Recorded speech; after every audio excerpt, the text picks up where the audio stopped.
अय्याश राजा और मंत्री की बहुत समय पहले की बात है। एक छोटे से राज्य में एक राजा राज करता था। वह राजा अपनी प्रजा के लिए अच्छा शासक था, लेकिन उसकी एक कमजोरी थी। वह अय्याशी का बहुत शौकीन था। हर रोज नई रानियों और नाचने गाने वाली स्त्रियों के साथ वह अपना समय बिताता था। इस आदत से उसकी प्रजा परेशान थी, लेकिन कोई कुछ कहने की हिम्मत नहीं करता था। राजा के दरबार में एक वफादार मंत्री था। वह राजा के लिए हर समय अपनी सेवा में तत्पर रहता था। मंत्री की पत्नी बेहद सुंदर और बुद्धिमान थी। उसकी सुंदरता की चर्चा पूरे राज्य में थी। राजा ने भी उसकी सुंदरता के बारे में सुना और उसे देखने की चाह मन में जगाई। एक दिन राजा ने मंत्री को दरबार में बुलाकर कहा, तुम्हारी पत्नी की सुंदरता के चर्चे मैंने सुने हैं। मैं उससे मिलना चाहता हूं। उसे राजमहल में लेकर आओ। मंत्री को राजा की मंशा समझ आ गई, लेकिन वह कुछ कह नहीं सका। घर आकर उसने अपनी पत्नी को यह बात बताई।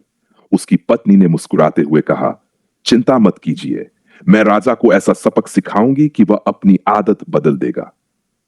अगले दिन मंत्री अपनी पत्नी को राजा के महल लेकर गया।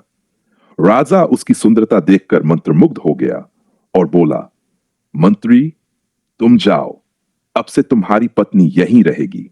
मंत्री ने सिर झुका लिया और महल से बाहर चला गया। मंत्री की पत्नी ने राजा से कहा, महाराज, आपकी सेवा करना मेरे लिए सौभाग्य की बात होगी, लेकिन मेरी एक शर्त है।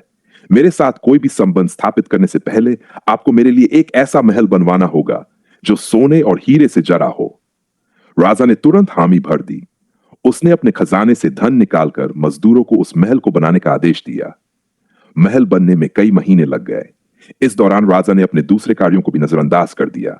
प्रजा परेशान होने लगी, लेकिन राजा अपनी धुन में मस्त था। जब महल बनकर तैयार हुआ तो मंत्री की पत्नी ने कहा, महाराज, यह महल तो बहुत सुंदर है, लेकिन मेरे पास पहनने के लिए राजसी गहने नहीं हैं। पहले मुझे हीरे जवाहरात से बने गहने दीजिए। राजा ने फिर से खजाना लुटा दिया और गहने बनवाए। इस प्रकार मंत्री की पत्नी राजा को तरह तरह के कामों में उलझाती रही। धीरे धीरे खजाना खाली हो गया। राजा को एहसास हुआ कि उसकी अय्याशी और लालच ने उसके राज्य को कमजोर कर दिया है। मंत्री की पत्नी ने तब राजा से कहा, महाराज, एक अच्छे शासक का कर्तव्य अपनी प्रजा का भला करना होता है, न कि अपने निजी सुख के लिए राज्य की संपत्ति नष्ट करना। राजा को अपनी गलती का एहसास हुआ। उसने मंत्री से माफी मांगी और अपनी अय्याशी छोड़ दी। इसके बाद राजा ने राज्य को फिर से मजबूत करने के लिए मेहनत की और प्रजा का विश्वास जीता। इस तरह मंत्री की पत्नी ने अपनी चतुराई और बुद्धिमानी से राजा को सही रास्ते पर ला दिया।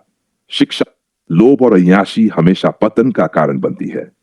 बुद्धिमानी और धैर्य से बड़ी समस्या को हल किया जा सकता है।